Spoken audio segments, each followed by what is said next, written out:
Police have been out in full force today on day 14 of the anti-mandate protest at Parliament. Newstalk ZB reporter Nick James joins me from Wellington.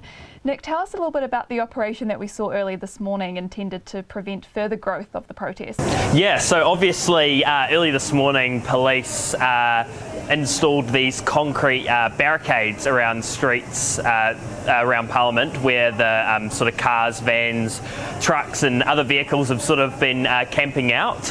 So they've blocked off areas of those streets obviously to stop the protest from growing any larger. There is an opening in a part of it so that people can sort of get in and out still, but yeah, it's some measures police have taken to stop the growth of the protest that we've seen actually over the past few days, really. And what was the response like from protesters when this was taking place? Oh, it was a series of I guess aggression. Really, it was aggression. You know, there was abuse being hurled at police. There was a bit of pushback from some of the protesters. Yeah, I think there was a real sort of sense of being threatened essentially from the protesters.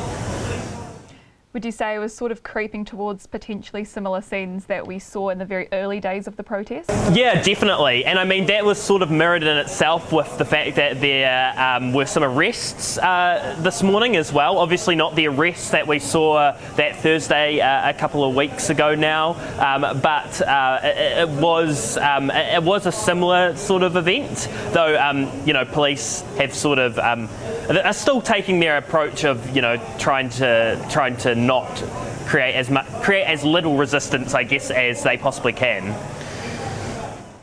And so how has the day panned out since then, and what's the vibe been like? Well, it's definitely simmered down here throughout the day. Honestly, I've been here for the past couple of hours, and it has been very, very quiet, really, compared to days in the past. There's a few speakers here behind me, a few cheers, but yeah, ultimately it's pretty quiet. I mean, the protesters seem pretty subdued, to be honest. Yeah. And just based on what we saw this morning, is there a feeling that police might be gearing up for some more significant measures in the coming days to try and shut this protest down? Well, it's hard to say. We also saw some police presence yesterday when there was some threats of a human chain around Parliament, so police upped their presence around Parliament then.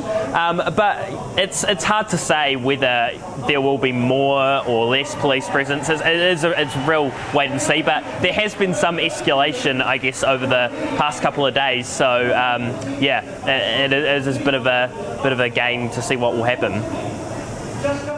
And in terms of numbers, we obviously saw the expected increase of protesters over the weekend. Have many of them, from what you can tell, stayed, or has it decreased a little bit today? It's hard to say whether they've decreased. There's definitely not as many people, I would say, right now in the front lawn as there was yesterday, but there's still so many, you know, vehicles around, and whether they have left or whether they've gone back to their camper vans and trucks around the area, I guess we'll wait and see, you know, whether that's the case or not.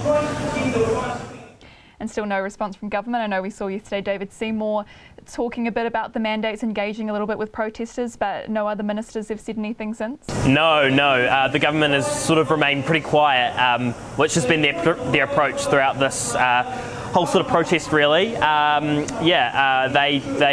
They sort of remain on the stance that it's a police matter and police are sort of controlling the operation, and yeah, they're not really getting involved, essentially. Thanks, Nick, for that update. You can stay up to date with everything on the protest at nzherald.co.nz and watch the live stream there on Facebook and YouTube with Focus Live.